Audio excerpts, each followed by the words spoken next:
Alors bonjour et bienvenue dans cette vidéo par laquelle on va essayer de comprendre l'immunité innée. Alors faut savoir d'abord que les organismes pluricellulaires sont confrontés à divers types de dangers.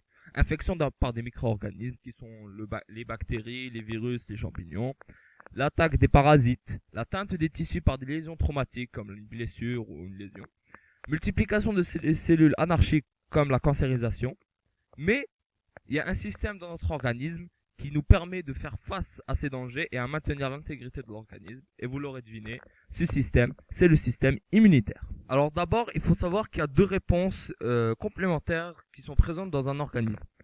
Chez les vertébrés, on distingue la réponse immunitaire innée et la réponse immunitaire adaptative. L'adaptative est dirigée spécifiquement contre un agent pathogène, alors que l'inné est génétiquement héritée. Elle est opérationnelle dès la naissance et ne nécessite aucun apprentissage. Elle peut être déclenchée très rapidement à n'importe quel endroit de l'organisme. Ces modes d'action sont stéréotypés, sans adaptation spécifique au type d'agression. Que ce soit des agents infectieux, des liaisons ou une cancérisation, le processus est le même. Alors pourquoi cette réponse immunitaire soit efficace? Elle fait intervenir plusieurs types de cellules qui sont des leucocytes. Les leucocytes, ce sont les globules blancs. Et comme vous le savez, il y a trois types de cellules qui se baladent dans le sang.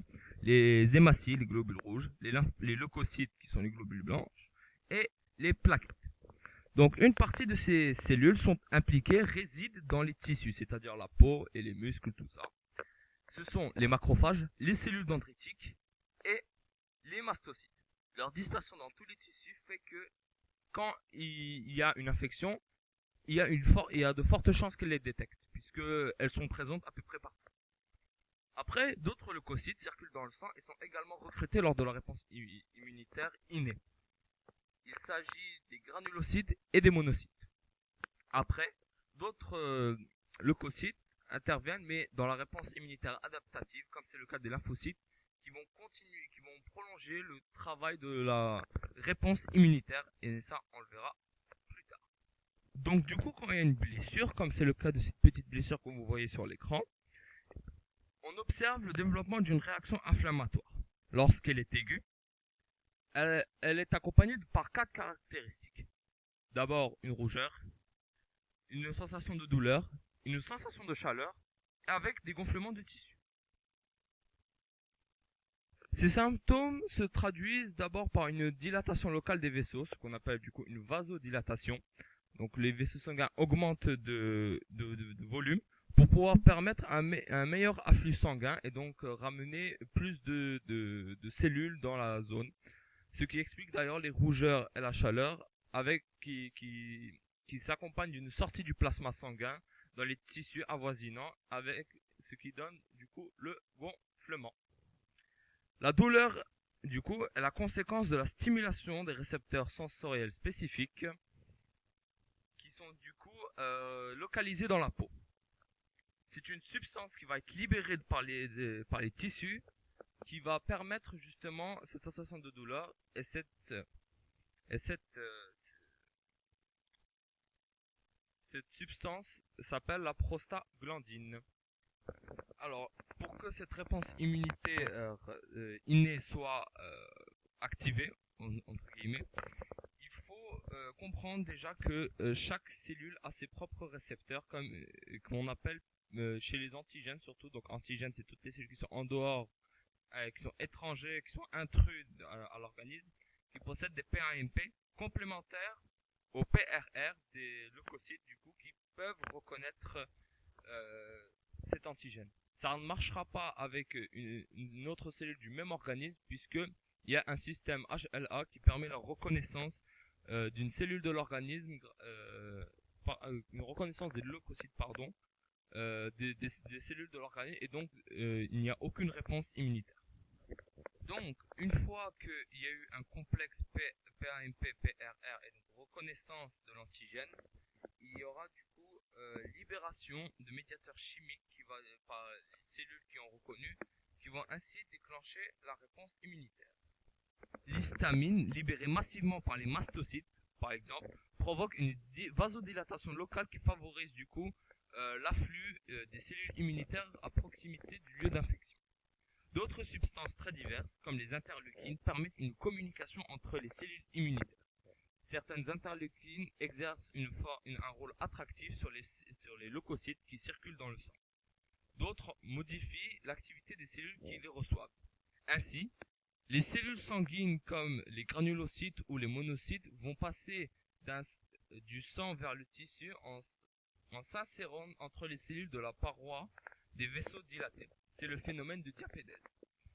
Toujours sous l'effet de l'interleukine, les monocytes, qui sont les monocytes présents dans les vaisseaux sanguins, vont devenir les macrophages dans le tissu infecté.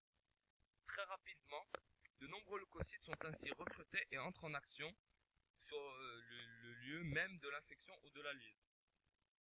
Et donc, du coup, ces granulocytes et les macrophages, du coup, les monocytes devenus macrophages, recrutés et activés, ont la capacité de neutraliser les agents infectieux et de les faire disparaître sous forme de débris que les cellules de tissu lésés vont réaliser ce qu'on appelle la phagocytose.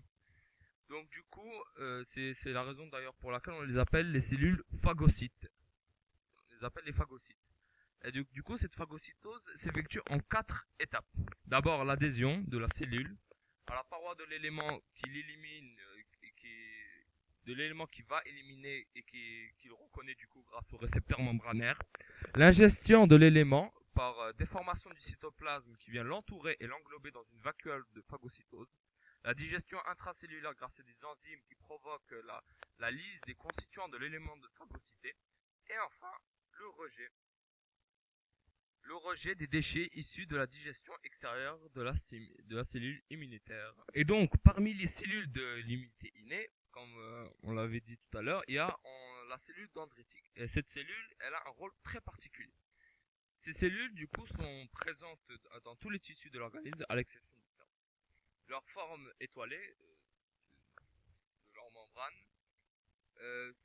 permet du coup, plutôt elle résulte de la présence de nombreux prolongements cytoplasmiques, de nombreux récepteurs qui permettent du coup d'établir des contacts. Donc, ce sont des cellules phagocytaires qui effectuent la phagocytose et qui possèdent des molécules de surface appelées molécules de complexe majeur d'histocompatibilité, sur lesquelles elles peuvent exposer de petits fragments issus de la digestion de l'élément phagocyté. Donc du coup, la molécule spécifique de l'élément agresseur est ainsi qualifiée d'antigène.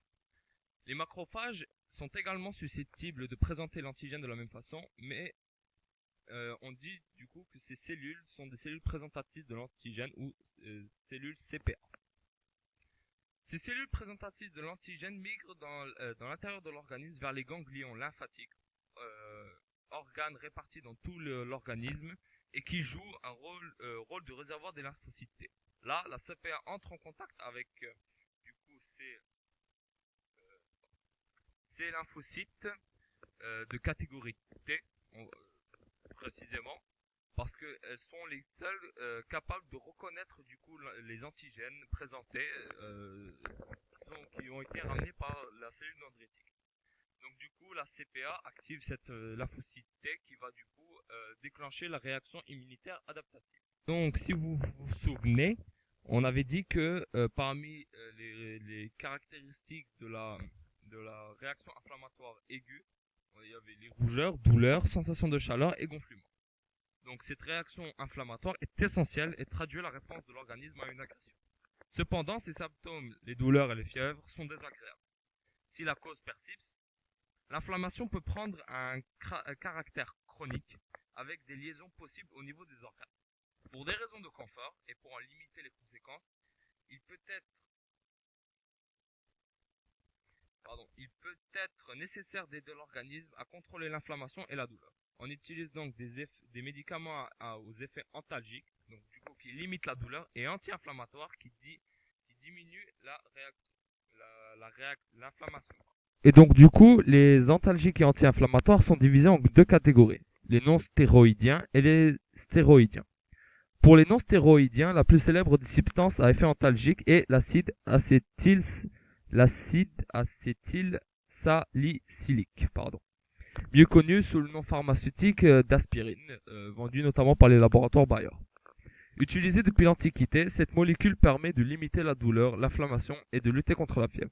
D'autres molécules aux effets comparables ont été découvertes par la suite, comme le paracétamol présent dans le Doliprane ou l'ibuprofène. Certaines d'entre elles empêchent la synthèse des prostaglandines, médiateurs de l'inflammation intervenant dans la vasodilatation, la douleur et la fièvre, puisque rappelez-vous, la prostaglandine, c'est elle qui active, du coup active les récepteurs sensoriels présents dans la peau.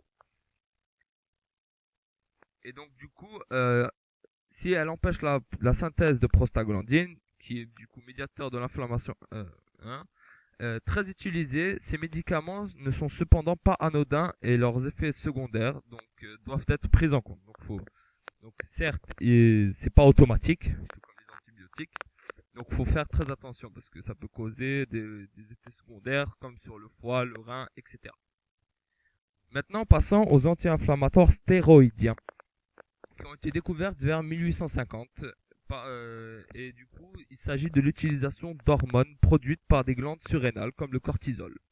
On utilise aujourd'hui divers corticoïdes de synthèse pour leur puissant effet anti-inflammatoire. Ces molécules, en plus de bloquer la synthèse de prostaglandine, agissent sur plusieurs autres médiateurs de l'inflammation.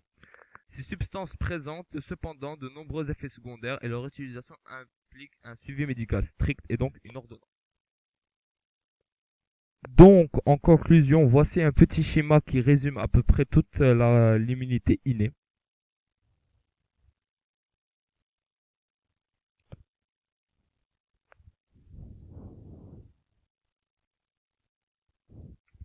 Et donc actuellement, cette vidéo est terminée. Merci beaucoup pour votre attention, d'avoir suivi la vidéo jusqu'au bout. Alors, je vous laisse sur une citation de Daniel Desbiens qui dit par rapport à la persévérance: sache utiliser l'immunité de la vérité pour vaincre et éliminer toutes tes difficultés.